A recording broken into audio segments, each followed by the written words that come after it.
Good morning आप सभी को। लाइव में भी गुड मॉर्निंग। लाइव में कौन है आज अपने साथ?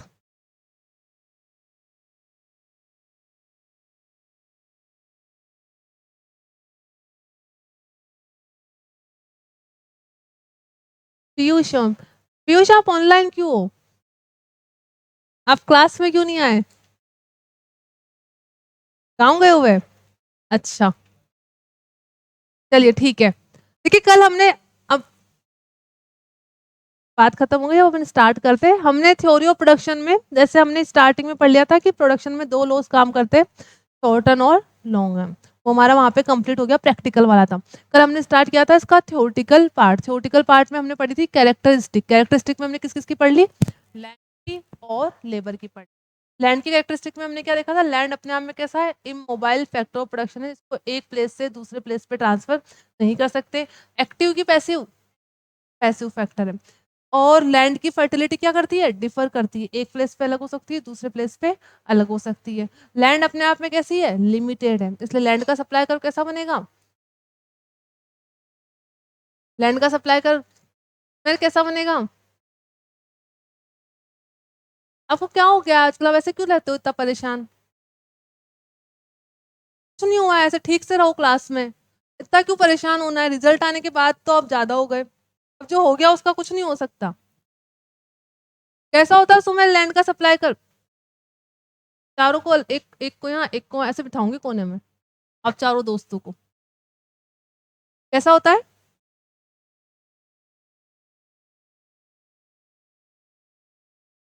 ऐसे सीधा? ऐसे ऐसे होता है? खड़े, स्टैंड अप, खड़े हो जाओ। कैसे बोला आपने अभी क्लास में? उससे पहले क्या बोला? क्या बोला था इन्होंने? अरे क्या होता है क्लास में? तो आप स्कूल से पढ़ के आए हो, जिस फैमिली से आते हो, आप जब यहाँ आते हो आप रिप्रेजेंट करते हो कि आप किस बैकग्राउंड से आ रहे हो। यहाँ हो, आगे, आगे बैठो।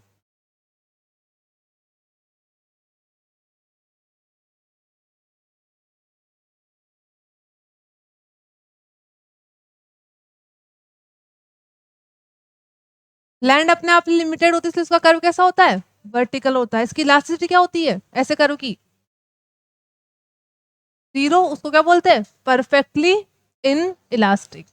ठीक है। और दूसरा क्या बोलते हैं? Parallel to O Y axis. X नहीं होता है, क्या होता है? ओ वाई एक्सिस होता है। तो उसके बाद हमने पढ़ी थी लेबर के बारे में। लेबर के बारे में क्या पढ़ा था? लेबर अपने आप में मूवेबल होता है, एक प्लेस से दूसरे प्लेस पे जा सकता है, जबकि लैंड एक प्लेस से दूसरे प्लेस पे ट्रांसफर नहीं हो सकती। लेबर अपने आप में कैसा फैक्टर है? एक्टिव फैक्टर ऑफ प्रोडक्शन है। और क्या देखा था? लेबर की जो एफिशिएंसी होती है वो अलग अलग होती है। एक लेबर की अलग होगी, दूसरे लेबर की अलग होगी, बिकॉज वो डिफर करती है।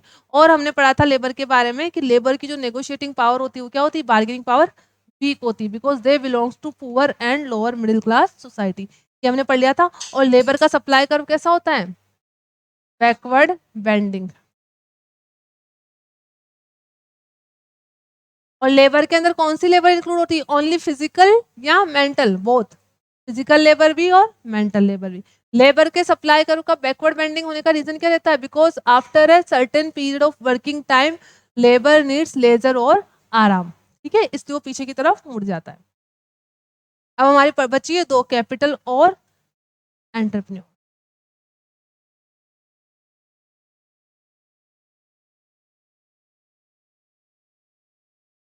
कैपिटल, कैपिटल का मतलब वैसे अगर नॉर्मल टर्म्स में देखा जाए तो क्या होता है? मनी। ये मनी होता है।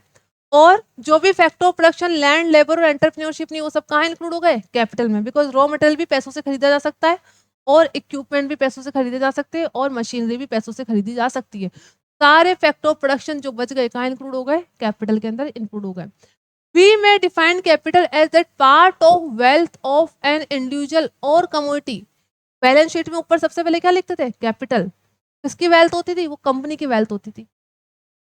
पता है ना? Authorise capital, issued capital, subscribe capital लिखते थे ना।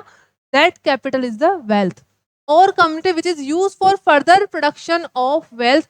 In fact capital is a stock concept. अभी देखिए, स्टॉक और फ्लो कंसेप्ट अपने यहाँ पे डिमांड और सप्लाई में भी हमें पढ़ना था, इसको समझ लीजिए स्टॉक कंसेप्ट क्या होता है और फ्लो कंसेप्ट क्या होता है। यहाँ से क्वेश्चन आता है डायरेक्ट, कैपिटल कौन सा कंसेप्ट है और डिमांड कौन सा कंसेप्ट है और सप्लाई कौन सा कंसेप्ट। इसको याद रखने का सबसे इजी तरीका क्या है, जो जो आइटम P&L में आते हैं वो सारे फ्लो कंसेप्ट है और जो जो आइटम बैलेंस शीट में आते हैं वो सारे स्टॉक। फ्लो का मतलब होता है जो हर ईयर चेंज हो रहा है। P&L अकाउंट एक साल का बनता है, इसलिए आप P&L अकाउंट में हमेशा क्या लिखते हो, फॉर द ईयर, ऐसे लिखते हो। Profit and loss account for the year, जबकि बैलेंस शीट में आप फॉर द ईयर लिखते हो, क्या क्या लिखते हो, age on date. Age on date मतलब एक साल की नहीं है वो, जब से बिजनेस स्टार्ट हुआ था तब से है, तो ये चेंज नहीं होता इसका डेटा। इसके चेंज डेटा में या तो एडिशन होगा या डिलीशन होगा, जबकि P&L अकाउंट में सिर्फ पर्टिकुलर ईयर की डिटेल ही आती है, क्योंकि वो फ्लो होती है, हर साल चेंज होती है। तो जो भी आइटम P&L में आएगा फ्लो कंसेप्ट, और जो भी आइटम स्टॉक बैलेंस शीट में आएगा that is stock concept. Capital कहाँ आती है, बैलेंस शीट में आती है, क्या हो गया, स्टॉक कंसेप्ट। डिमांड और सप्लाई कहाँ आएगा, फ्लो कंसेप्ट के, बिकॉज परचेज और सेल का दिखाते हैं अपन प्रॉफिट एंड लॉस अकाउंट के अंदर। तो जो जो आइटम आपको कोई भी डिमांड सप्लाई इनके अलावा कोई भी आइटम दे दे तो आपको दिमाग लगा लेना है, अगर P&L में आता होगा रेवेन्यू नेचर का है तो फ्लो कंसेप्ट, बैलेंस शीट में आता होगा तो स्टॉक कंसेप्ट। डेटर्स कहाँ आते हैं, बैलेंस शीट में, स्टॉक कंसेप्ट। हालांकि डेटर के बारे में पूछेंगे नहीं, लेबर के बारे में पूछेंगे नहीं। लैंड, लैंड क्या होता, लैंड भी स्टॉक कंसेप्ट बन गया, क्योंकि लैंड तो अपने आप में क्या होता है, फिक्स होता है और बैलेंस शीट के अंदर आता है। तो कैपिटल अपने आप में कौन सा कंसेप्ट है, स्टॉक कंसेप्ट। कैपिटल कहाँ आती है, बैलेंस शीट के अंदर आती है। Capital is a stock concept which yields a periodical income which is a flow concept। अब देखिए इसके बाद एक लाइन लिखी हुई है, yield का मतलब क्या होता है, रिटर्न। अब पीरियोडिकल इनकम, कैपिटल में पीरियोडिकल इनकम क्या हो सकती है, interest. Capital factor of production, उसका रिवार्ड क्या होता है, इंटरेस्ट। अगर मैंने किसी को कैपिटल दी है लोन पे तो मुझे क्या मिलेगा, इंटरेस्ट। और इंटरेस्ट कहाँ आता है, P&L अकाउंट में, तो इंटरेस्ट क्या हो गया, फ्लो कंसेप्ट। तो कैपिटल तो अपने आप में स्टॉक कंसेप्ट है, क्योंकि पूरी कैपिटल और मनी कहाँ पे आती है, बैलेंस शीट में। बट उस पर जो रिटर्न होता है वो क्या होता है, इंटरेस्ट होता है, वो कहाँ पे आता है, बैलेंस P&L अकाउंट के अंदर। तो वो कौन सा कंसेप्ट हो गया, फ्लो कंसेप्ट। तो आपको ऐसे सोचना है बस, बैलेंस शीट तो स्टॉक कंसेप्ट और P&L अकाउंट तो flow concept.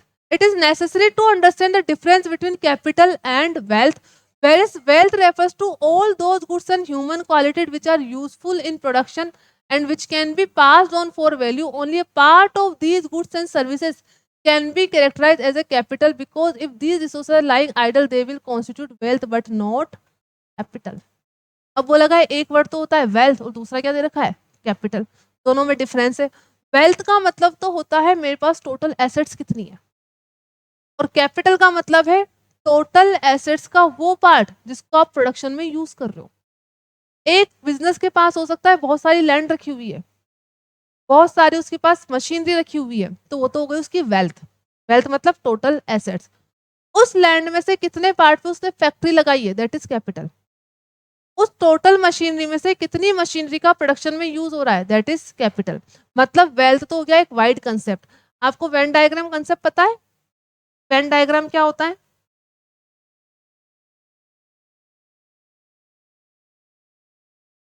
Wealth and capital. What is this meaning, wealth और capital, Venn diagram meaning, all capital are wealth but all wealth are not capital। capital is the part of wealth। इसको क्या बोलते हैं, Venn diagram. आपको पढ़ना आता ना, ये नॉर्मल सी चीज है, ये आपको कॉमन मतलब इसको बोलते हैं कॉमन सेंस। कॉमन सेंस का टॉपिक है, ठीक है। All capital are wealth but all wealth are not capital. तो यहाँ पे क्या लिखा हुआ है, वेल्थ का वो पार्ट जो कहाँ यूज हो रहा है, प्रोडक्शन में, दैट इज कैपिटल।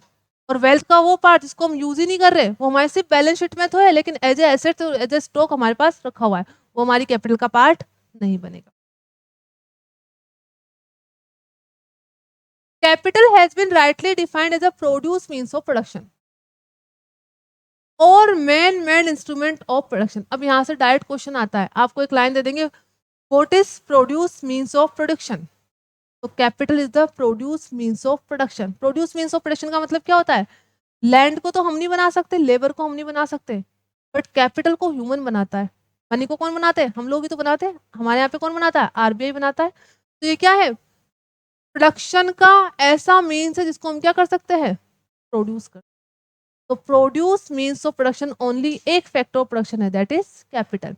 और man made instrument of production, in other words capital refer to all man made goods that are use. अब मैन तो क्या वुमन नहीं बना सकती उनको?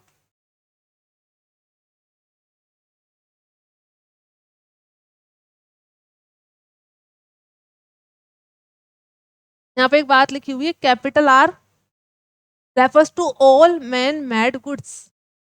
तो मैन में कौन इंक्लूड है? मतलब वुमेन्स भी बना ही सकती है, ऐसा कुछ है नहीं कि यहाँ पे वैन। तो यहाँ पे क्या लिखा हुआ होना चाहिए था?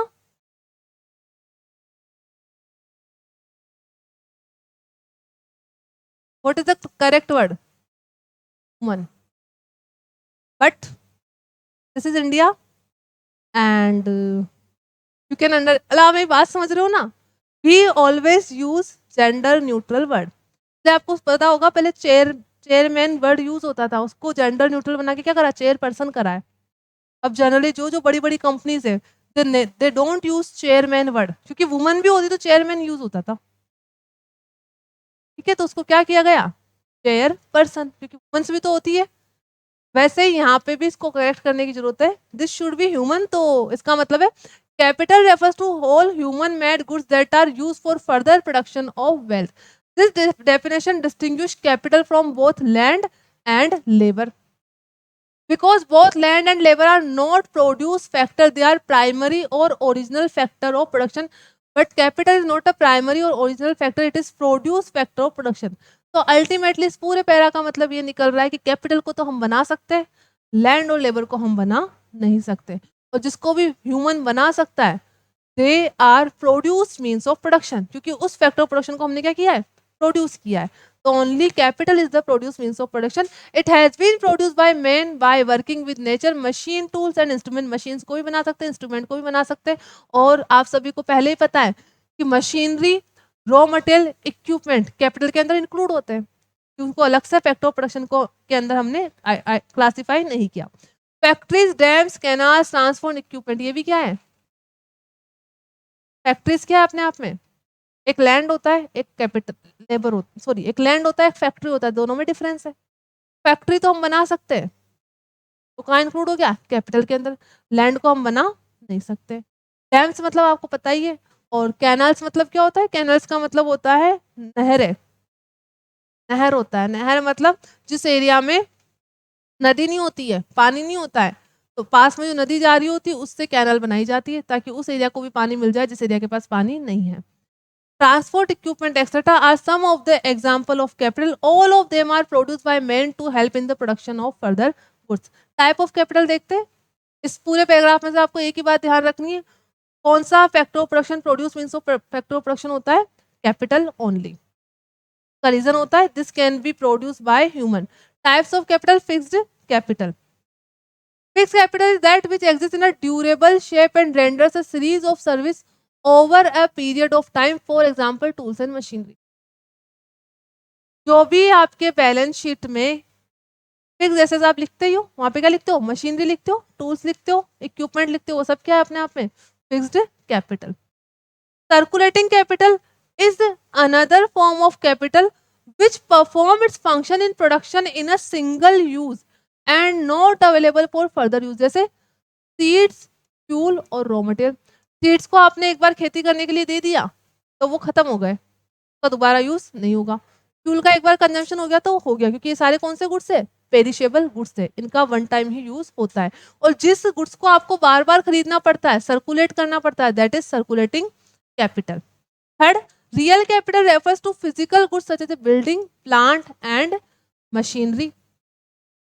Human capital refers to human skills and ability. ये बात आपको ध्यान रखनी है, यहाँ से क्वेश्चन आता है कि ये ऊपर वाले तो नॉर्मल है, पता ही सबको। फिक्स कैपिटल भी आपको पता है, सर्कुलेटिंग कैपिटल में जो कैपिटल आपको बार बार खरीदनी पड़ रही है, और रियल कैपिटल का मतलब एक्चुअल में फिक्स कैपिटल ही होता है। फिक्स पड़ा था ना ऊपर बिल्डिंग वाला, वही रियल भी होती है। बट ह्यूमन कैपिटल का मतलब होता है किसी भी कंपनी में जो लोग काम करते हैं उस कंपनी के लिए वो कैपिटल है, के पास क्या है, स्किल्स है, एक्सपीरियंस है। refers to human skills and ability. This is called human capital because a good deal of investment goes into creation of these abilities in human. Tangible का मतलब जिसको आप टच कर सकते हो, that is tangible capital. जिसको आप देख सकते हो वो भी क्या होती है, tangible capital. Tangible capital can be perceived by senses where intangible capital is in the form of certain rights and benefit which cannot be perceived by senses. देखिए दो वर्ड्स है यहाँ पे, एक tangible है और उसी के साथ अंदर क्या दे दिया, इंटेंजिबल भी दे दिया। टेंजिबल में तो आपको पता है क्या क्या आएगा, बिल्डिंग आ गई, रॉ मटेरियल भी आ सकता है, अभी अभी हम पढ़ा था, सीड्स भी आ सकते हैं, इक्विपमेंट भी आ सकता है। इसमें क्या आएगा, इंटेंजिबल एसेट्स। गुड, एक तो गुडविल आ सकता है। गुडविल दिखती है क्या हमको, आपने बैलेंस शीट बनाई होगी कभी तो उसमें गुडविल दिखाया होगा, 11th 12th में आती है क्या गुडविल, हाँ तो गुडविल दिखाया होगा ना बैलेंस शीट में, एसेट साइड में। देखिए कभी किसी की गुडविल, नरेंद्र मोदी जी की बहुत गुडविल है, दिखती है क्या कभी, मतलब ऐसा लोग बोलते हैं बहुत गुडविल है, मतलब मैंने सुना है मार्केट में कि बहुत गुडविल है उनकी, तो दिखती नहीं है किसी की। ठीक है, किसी पर्सन की, किसी प्रोमिनेंट पर्सन की गुडविल बोला था, दिखती नहीं है। कोई कंपनी बहुत फेमस हो चुकी तो उसकी गुडविल बन गई मार्केट में, तो गुडविल होती है, बिजनेस पे इम्पैक्ट भी डालती। कैसे इम्पैक्ट डालती, जिस पर्सन की गुडविल बढ़िया है वो अपने प्रोडक्ट की प्राइस ज्यादा करके भी बेचेगा ना तो लोग उसको खरीदेंगे, because people trust on him. दूसरा, बैंकों को लोन देना होता है ना, तब भी वो उस पर्सन को कम इंटरेस्ट रेट पे लोन दे देते हैं जिसकी मार्केट में गुडविल अच्छी है। तो गुडविल ऐसा नहीं है बिजनेस को इम्पैक्ट नहीं करती, करती है, बेनिफिट भी होता है, बट वो हमको दिखाई नहीं देती। That is intangible capital. एक होता है पेटेंट, एक होता है कॉपीराइट,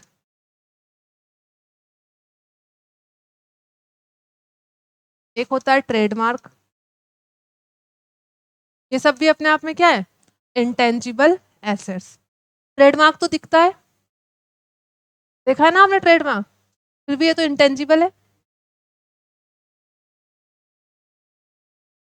पेटेंट पता है, पेटेंट होता है जब भी कोई पर्सन इनोवेशन करता है। इनोवेशन, किसी ने मेडिसिन बनाई, समझ लीजिए टीबी का इलाज अभी तक है नहीं, अगर कोई पर्सन एक ऐसी मेडिसिन बना दे या कोई ऐसी वैक्सीन ढूंढ ले जिससे किसी इंसान को कभी टीबी ना हो, तो वो बनाएगा तो उसके लिए पेटेंट फाइल करेगा, क्योंकि उस सिंगल पर्सन ने इनोवेशन किया है। और इनोवेशन किया तो उसने रिसर्च में बहुत खर्चा किया होगा, और रिसर्च में खर्चा किया है तो उस पर्सन को इतना राइट मिलना चाहिए कि वो अपना रिसर्च का पैसा तो कमाए कमाए, साथ में प्रॉफिट भी अर्न करे। तो जनरली 20 साल तक, 20 ईयर्स तक जो भी पर्सन इनोवेटिव आइडिया लेके, कोई डिवाइस भी हो सकती है, जरूरी नहीं मेडिसिन, कोई डिवाइस भी हो सकती है, ऐसी डिवाइस जो आज तक बनी नहीं, किसी ने फर्स्ट टाइम बना दी, तो कुछ 20 सालों तक उस सिंगल यूज को बनाने का राइट सिर्फ उसी पर्सन के पास होता है। उसको क्या बोलते हैं, पेटेंट बोलते हैं। इसलिए स्टार्टिंग में उसकी हाई प्राइस करके बेचता है, फिर 20 साल बाद उसको कॉमन पीपल को बनाने का राइट मिल जाता है। कॉपीराइट आपको पता है, किसी ने नॉवल लिखा, मूवी बनाई, गाना लिखा, सिर्फ वही गा सकता है, वही मूवी की सेकंड पार्ट बना सकता है, वही उस नॉवल की दूसरी कॉपी को प्रिंट करवा सकता है। इस पे क्या मिलता है, कॉपीराइट। ट्रेडमार्क पे क्या होता है, ट्रेडमार्क के अंदर होता है जब कोई पर्सन अपने गुड्स को दूसरे गुड्स से डिफरेंशिएट करता है। तो जीएसटी का भी ट्रेडमार्क है, जैसे आपका लोगो ना, ये ट्रेडमार्क है। ये क्या करता है, किसी एक पर्टिकुलर बिजनेस को दूसरे पर्टिकुलर बिजनेस से अलग दिखाता है। नेस्ले का अलग है, आईटीसी का अलग होगा। और अभी आपने सुना होगा कि ट्रेडमार्क की फाइल, अभी ऑपरेशन सिंदूर हुआ था, आपने उसकी न्यूज पढ़ी थी, क्या फाइल किया था, ट्रेडमार्क या कॉपीराइट, सॉरी कॉपीराइट फाइल किया था। मैं भी कंफ्यूज हो रही हूँ। कुछ लोग जैसे उन्होंने किया था, अंबानीज ने, आपने न्यूज नहीं पढ़ी है, ऑपरेशन सिंदूर हुआ था, उसके ऊपर इंटेंजिबल राइट फाइल किया था, पेटेंट फाइल किया था या कॉपीराइट किया था, मुझे एग्जैक्टली याद नहीं आ रहा। उसका मतलब है जिस भी पर्सन ने वो फाइल कर दिया, फाइल क्यों किया था, फ्यूचर में मूवी इस नाम से हम ही बनाएंगे, तो नाम रिजर्व हो गया। हालांकि बहुत कंट्रोवर्सी हुई, उसके बाद उसको वापस हटा दिया, लेकिन उन्होंने फाइल नहीं करा था, बहुत सारे लोगों ने फाइल कर दिया। वो तो क्या, वो एक प्रोमिनेंट पर्सन है तो हाईलाइट हो जाता है। बाकी बहुत सारे लोगों ने ऑपरेशन सिंदूर को रिजर्व बनाने के लिए नाम फाइल कर दिया। क्यों फाइल करा, कि फ्यूचर में इस पे मूवी हम ही बनाएंगे। अब मेरा क्वेश्चन ये आता है, ट्रेडमार्क तो दिखता है, जैसे आपका जीएसटी का लोगो दिख रहा है, ये आता कहाँ पे, इंटेंजिबल एसेट्स के अंदर। बिकॉज आपको लोगो दिख रहा है, लोगों की वजह से आपकी बिजनेस जितना प्रोमिनेंट है, उसकी गुडविल बन चुकी, वो नहीं दिख रही है। यहाँ पे सारे राइट है, और राइट कभी भी दिखते नहीं। राइट का मतलब क्या होता है, अधिकार। ट्रेडमार्क का मतलब आपको अधिकार है कि आपके गुड्स के ऊपर आपके गुड्स ऑथेंटिकेटेड है, सर्टिफाइड है और उस कैटेगरी के गुड्स आप ही सेल कर सकते हो। तो राइट नहीं दिखता, ट्रेडमार्क दिखता है, इसलिए सारे क्या है, इंटेंजिबल कैपिटल। तो यहाँ पर इंटेंजिबल का मतलब तो ये सारी चीजें हो गई, इंटेंजिबल का मतलब वो सारी चीजें हो गई। इंडिविजुअल कैपिटल का मतलब पर्सनल प्रॉपर्टी, आपका घर, आपकी गाड़ी, ये सब क्या होगी, इंडिविजुअल कैपिटल। सोशल कैपिटल का मतलब क्या होता है, एग्जाम्पल याद रखने, road, bridge, temple, school, college, hospital, ये सब क्या होते हैं, सोशल कैपिटल, जिसमें किसी सिंगल पर्सन का राइट नहीं है, पूरी सोसाइटी का राइट है। यहाँ पर किसी के भी यूज को हम मना नहीं कर सकते, किसी पर्सन को रोड पे चलने से मना नहीं किया जा सकता, भले उसने टैक्स दिया हो या ना दिया हो, that is social capital. Capital formation, देखिए कैपिटल फॉर्मेशन अलग कंसेप्ट है।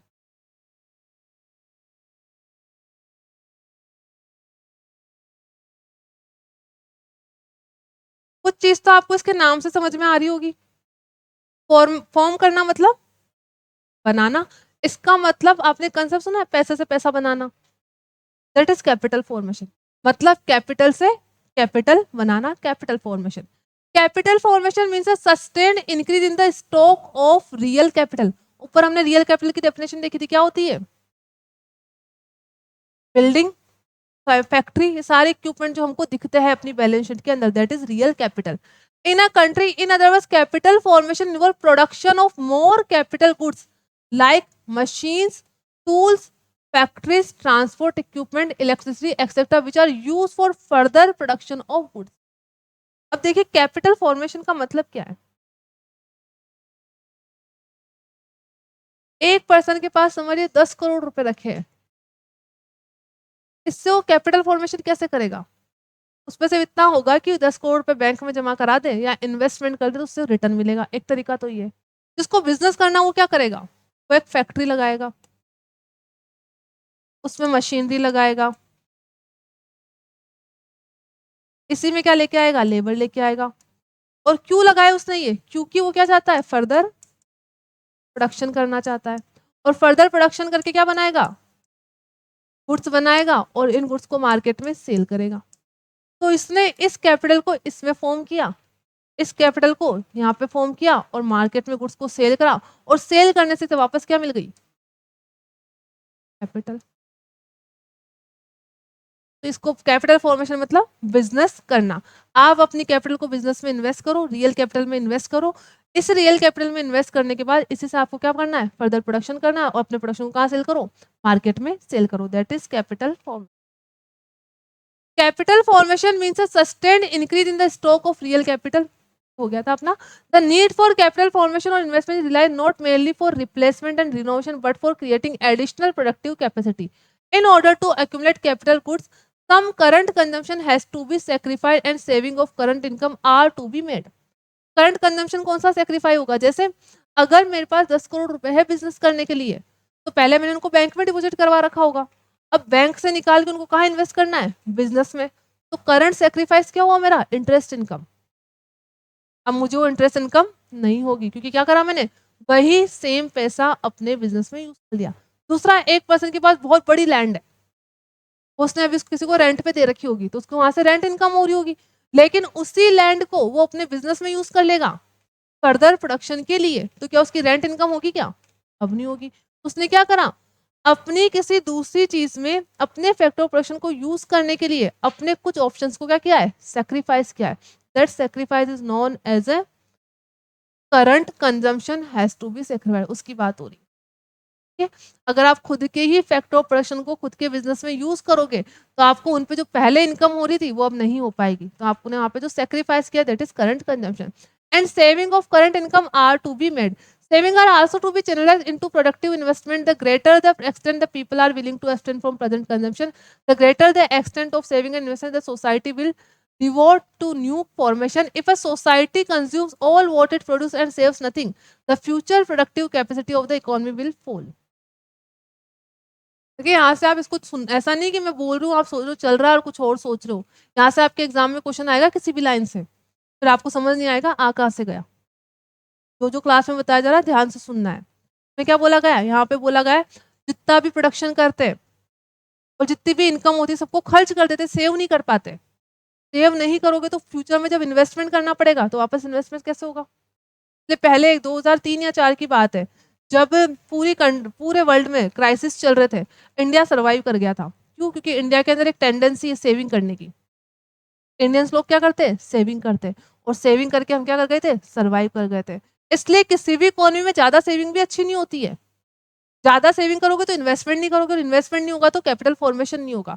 दूसरा, सेविंग नहीं करोगे वो भी खराब बात है, क्योंकि जब आपकी फ्यूचर में कोई भी ऐसे क्राइसिस आएंगे तो आप खुद को अपलिफ्ट कैसे करोगे? इसलिए जो भी प्रोडक्शन हो रहा है और जिससे भी इनकम आ रही है उसमें से कुछ पार्ट क्या करना पड़ता है? सेव करना पड़ता है। विदाउट सेविंग क्या नहीं होगा? Consume all what it produce, मतलब हमने कोई सेविंग नहीं की and saves nothing, the future productive capacity of the economy will fall when the present capital equipment wears out. In other words, अब यहाँ पे एक और वर्ड लिखी, कैपिटल इक्विपमेंट्स वियर्स आउट। आपने कंसेप्ट पढ़ा होगा डेप्रिसिएशन, आपने दिखाया भी होगा इसको पी&एल अकाउंट में बहुत बार। डेप्रिसिएशन कहाँ दिखाते हैं? पी&एल के डेबिट साइड में। जो चीज डेबिट साइड में आ गई वो खर्चा होता है। डेप्रिसिएशन तो हमारा खर्चा होता ही नहीं है, फिर क्यों दिखाया था आपने? ये होती है एक तरीके की सेविंग। कैसे होती है saving?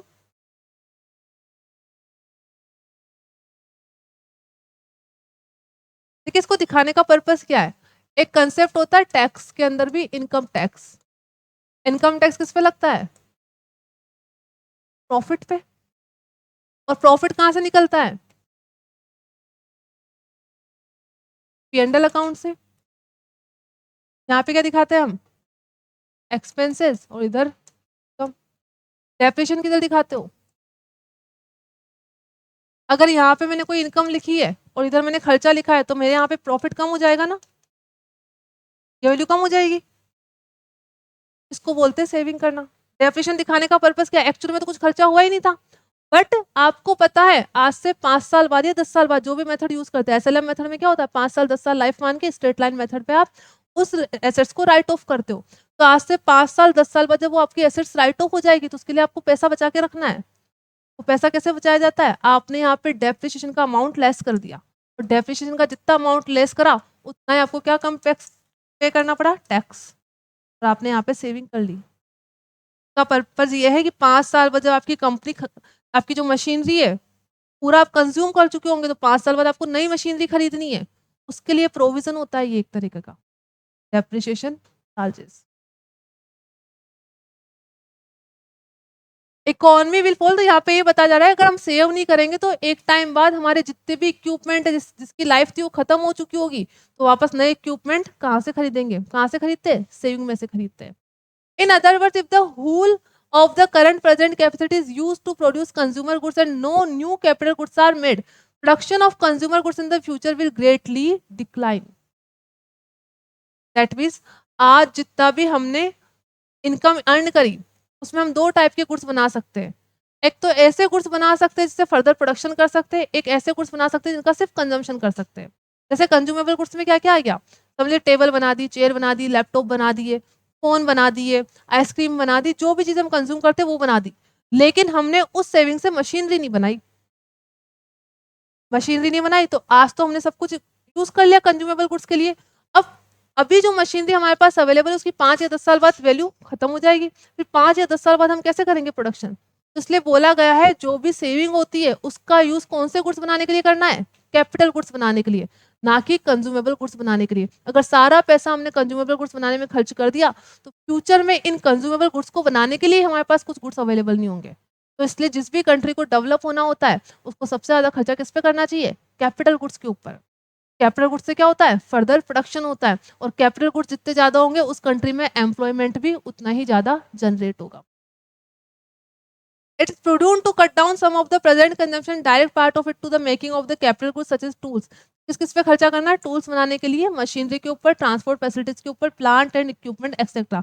Higher rate of capital formation will enhance production and productive capacity, increase the efficiency of production effort, accelerate economic growth and end to opportunity for the employment। देखिए यहाँ से क्वेश्चन आएगा तो आपको दिमाग लगाना है। आपको क्वेश्चन में दे देंगे lower rate of capital formation will enhance production, lower rate नहीं होगी।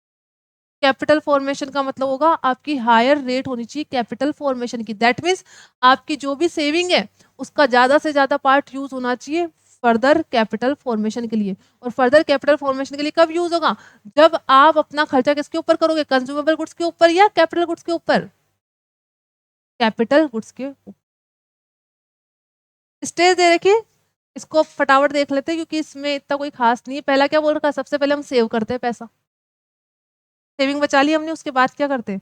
उसके बाद हम करते हैं मोबिलाइजेशन ऑफ सेविंग। सेविंग का मोबिलाइजेशन क्या होता है? सेविंग का मोबिलाइजेशन होता है जैसे हमारे पास बैंक अकाउंट में पैसे रखे हुए हैं, उसको मोबाइल करना है। मोबाइल का मतलब मूव करना है। मूव करने के लिए कौन कौन से तरीके अवेलेबल है? पीछे क्या हो गया उनको? नींद आ रही है आपको? चाय मंगवाए? मोबिलाइजेशन ऑफ सेविंग का मतलब क्या? सेविंग को हमें मूव करना है। तो बैंक अकाउंट में पैसा घर पे रखा हो, उसका कोई यूज नहीं। एक स्कीम आई थी जनधन अकाउंट, पता होगी आपको। हाँ, जनधन स्कीम आई थी। उसमें क्या होता? जनधन योजना के अंदर जब मोदी जी आए थे 2014 में, उसके बाद ही आई थी, उन्होंने बोला था कि सबका बैंक अकाउंट होना चाहिए। जनरली जो प्राइवेट सेक्टर के बैंक होते हैं वो क्या बोलते हैं? आपका 5,000 रुपये मिनिमम बैलेंस रखना पड़ेगा, 10,000 रुपये मिनिमम बैलेंस रखना पड़ेगा। तो जो मिडिल क्लास होते हैं, लोअर क्लास लोग होते हैं, वो अकाउंट ही नहीं खुलवाते। वो क्या बोलते हैं? हम तो घर पे ही पैसा रख लेंगे। तो जनधन स्कीम में हुआ था कि 0% अकाउंट, 0% बैलेंस पे भी क्या खुलेगा? आपका अकाउंट खुलेगा। मतलब आपको कोई पैसा रखने की रिक्वायरमेंट नहीं है। उसका पर्पस क्या था? उसका मेन पर्पस था मोबिलाइजेशन ऑफ सेविंग, क्योंकि लोगों ने घर में पैसा रख रखा था और घर में जो पैसा रखा हुआ उसका इकोनॉमी में कोई यूज ही नहीं है। कि बैंक क्या काम करता है? बैंक कैसे लोन देता है? हम जितना पैसा बैंक के पास डिपॉजिट करवाते हैं, बैंक उतना ही लोन डिस्ट्रीब्यूट कर देता है। तो बैंक के पास सेविंग ही नहीं आएगी तो लोन कहाँ से डिस्ट्रीब्यूट करेगा? तो जनधन स्कीम का मेन पर्पस था लोगों के पास जो आइडल सेविंग घर पे रखी हुई है वो कहाँ जाए? बैंक में आ जाए। That is mobilisation of saving. तो यहाँ पे मोबिलाइजेशन सेविंग का मतलब क्या है? आप या तो बिजनेस में इन्वेस्टमेंट करो, या शेयर मार्केट में इन्वेस्टमेंट करो, या म्यूचुअल फंड में इन्वेस्टमेंट करो। कहीं ना कहीं तो हमें इन्वेस्टमेंट करनी है। लास्ट में दे रखा है investment. The process of capital formation gets completed only when the real saving get converted into real capital assets. An economy should have an entrepreneurial class which is prepared to bear the risk of business and invest saving in productive avenues so as to create new capital assets. अब देखिए यहाँ से हमारा चौथा factor of production बन गया। कौन सा? यहाँ पे बोला है कि हमें इन्वेस्टमेंट करना है और इन्वेस्टमेंट जनरली बिजनेसेस में होगा और बिजनेस में इन्वेस्टमेंट करने में चाहिए रिस्क, मतलब होती है वहाँ पे रिस्क। तो इसके लिए सामने वाले पर्सन के पास रिस्क टेकिंग कैपेबिलिटीज होनी चाहिए और हर पर्सन के पास रिस्क टेकिंग कैपेबिलिटीज नहीं होती। तो लॉस बियर कर सकता है उसी के पास होती है। उसके अंदर गट्स है कि मेरे को लॉस होगा तब भी मैं बियर कर लूंगा, लेकिन वो ऑप्टिमिस्टिक होता है कि फ्यूचर में तो मुझे क्या होगा? प्रॉफिट होगा। हो सकता है शॉर्ट टर्म में या कम टाइम में मुझे क्या हो? लॉस हो। तो इन्वेस्टमेंट करने के बाद ही जो नया क्वेश्चन राइज होता है वो किसका होता है? Risk of business and invest saving in productive Avenue. और ये वाली कैपेबिलिटीज किसके पास होती है? ये वाली होती है एंटरप्रेन्योर। तो हमारे 3 कंप्लीट हो गए फैक्टर ऑपरेशन। पहला हमने लैंड पढ़ा था, हमने लेबर पढ़ा था और थर्ड हमने कैपिटल पढ़ा था। फोर्थ क्या है हमारा? एंटरप्रेन्योर। कैपिटल में कौन सी इंपॉर्टेंट बातें ध्यान रखनी? 2-3, मतलब पढ़ा तो हमने सारा है, सारी बातें ध्यान नहीं रखनी है, 2-3 इंपॉर्टेंट बातें ध्यान रखनी है। कैपिटल में सबसे पहले वो जो एग्जाम्पल दे रखे थे, रियल कैपिटल क्या होती है, फिक्स कैपिटल क्या होती है। कैपिटल कौन सा कंसेप्ट होता है? Stock concept.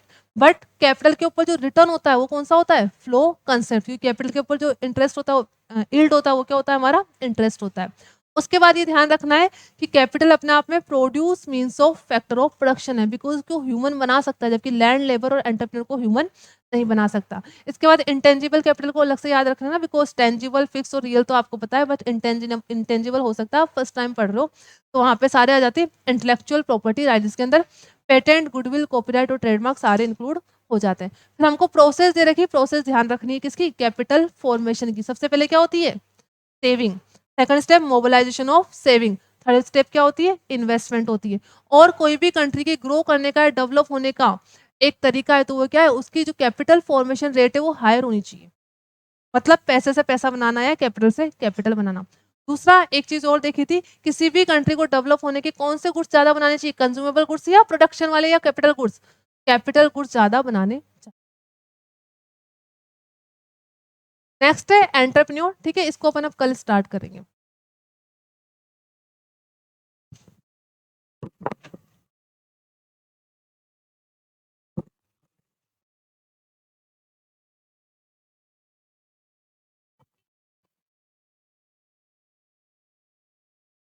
नहीं आज ही पढ़ेंगे, मुझे लगा काफी देर हो गई, थोड़ी देर और पढ़ लेते हैं।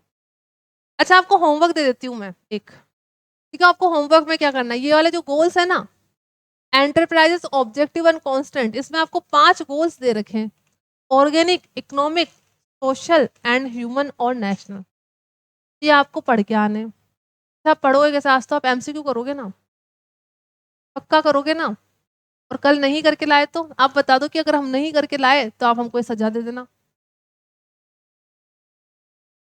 स्टोरी ऑफ सप्लाई वाले के कर लोगे सब? हाँ, अपन ऐसा करेंगे क्लास में भी, लेकिन ऐसा नहीं कोई बच्चा फर्स्ट टाइम ही क्लास में आके करना है, क्योंकि मैं डाउट पूछूंगी आपसे, और ऐसा नहीं डाउट कुछ भी बता दो, लॉजिक होना चाहिए उसमें कि ये इसलिए नहीं आया। वरना कुछ बच्चे बोलते कि मैम करे थे, कितने करे थे, थोड़े करे थे, थोड़े कितने करे थे, 2 करे थे, क्योंकि थोड़े की कोई डेफिनेशन नहीं है ना। आप ऐसे सामने वालों को इसको बोलता है बनाना। तो मेरे को आपकी टेक्निक पता लग गई, तो आप लोग ऐसा नहीं करोगे, ठीक है। कल करके लाना सारे क्वेश्चन, कल पढ़ेंगे आप।